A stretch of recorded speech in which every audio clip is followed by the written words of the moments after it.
નમસ્કાર મિત્રો. મુખ્યમંત્રી જ્ઞાન સાધના સ્કોલરશીપ ધોરણ 8ના વિદ્યાર્થીઓ માટેનું રજીસ્ટ્રેશન શરૂ થઈ ચૂક્યું છે. ત્યારે આવો આપણે સૌ સાથે મળી શાળા કક્ષાએ ધોરણ 8માં અભ્યાસ કરી રહેલા વિદ્યાર્થીઓ માટેનું રજીસ્ટ્રેશન પૂર્ણ કરીએ. ગુજરાત સરકાર શિક્ષણ વિભાગ અને માનનીય મુખ્યમંત્રીશ્રીની આ મહત્વની પહેલને આવો સૌ આપણા સરકારી શાળાના બાળકો સુધી પહોંચાડીએ અને એમના ઉજ્જવળ ભવિષ્યની રાહમાં એક અલગ દિશામાં નવી કદમ માંડવાની પ્રક્રિયા કરીએ. તો સૌપ્રથમ રજીસ્ટ્રેશન કરવા માટે સ્વિપચેટ ઉપર જવાનું છે. ત્યાં જે ફોર્મેટ આપણને દેખાઈ રહ્યા છે એમાં કોમન એન્ટ્રન્સ ટેસ્ટ જે આપણે ધોરણ 5માં જે સેમ પ્રક્રિયા કરી હતી એ સેમ પ્રક્રિયા આપણે અહીંયા કરશું. અહીંયા એડિટ રજીસ્ટ્રેશનમાં જવાનું રહેશે. ત્યાં હું શિક્ષક છું. શાળાનો કોડ દાખલ કરવાનો રહેશે.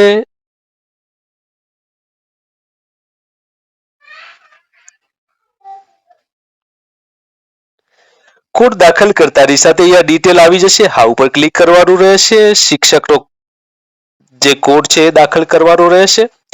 સાચી શિક્ષકની વિગતો આવી જશે. ધોરણ 8 ભણાવતા જે વર્ગ શિક્ષક હોય એમનો આપણે કોડ અહીંયા દાખલ કરશું.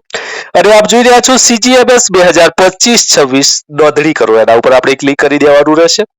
ક્લિક કરતાની સાથે ધોરણ 8 સિલેક્ટ કરવાનું રહેશે. સિલેક્ટ કરતાની સાથે ફોર્મ ખુલી જશે અને આ ફોર્મની અંદર જે CTS UID છે એ આપણે અહીંયા સિલેક્ટ કરવાનો રહેશે. સિલેક્ટ કરતાની સાથે વિદ્યાર્થીનું નામ આવી જશે. માતા પિતાનો આપણે મોબાઈલ નંબર એન્ટર કરવાનો છે. શિક્ષકનો મોબાઈલ નંબર એન્ટર કરવાનો છે. જાતિ શ્રેણી ઓટોમેટિક આવી જશે.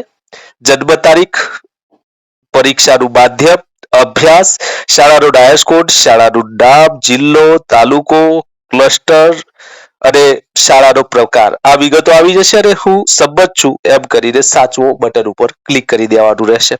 આ ક્લિક કરતાની સાથે બાળકનું રજીસ્ટ્રેશન અહીંયા થઈ જશે અને જ્યારે આપણે ફરીથી જોઈશું ત્યારે અહીંયા જોઈ રહ્યા છો કે જે બાળકનું આપણે સબમિશન પૂર્ણ કર્યું હશે ત્યાં સબમિટેડ લખાવેલું આવી જશે. આવી રીતે તમામ બાળકોનું રજીસ્ટ્રેશન આપણે આપણી કક્ષાએથી પૂર્ણ કરવાનું રહેશે અને તમામ બાળકોનું રજીસ્ટ્રેશન થઈ ગયા પછી લાસ્ટમાં સબમિટ બટન ઉપર કરીને તમામ બાળકોના ફોર્મની ડિટેલ આપણે કાઢવાની રહેશે. તો આ હતી મિત્રો મહત્વની જાણકારી મુખ્યમંત્રી જ્ઞાન સાધના મેરિટ શિષ્યવૃત્તિ પરીક્ષા CGMS 2025-26 ને લઈને. છતાંય આપનો કોઈ કોમેન્ટ કોઈ પ્રશ્ન હોય તો મારી ચેનલ ઉપર કોમેન્ટ કરવા વિનંતી છે. ફરીથી મળીશું એક નવા વિડીયો સાથે એક નવી માહિતી સાથે. આભાર. જય ભારત. વિડીયો ગમ્યો હોય તો આપણા મિત્રોને શેર જરૂર કરજો ને ચેનલ પર નવા હોય તો ચેનલને સબસ્ક્રાઇબ કરી લેશો. આભાર.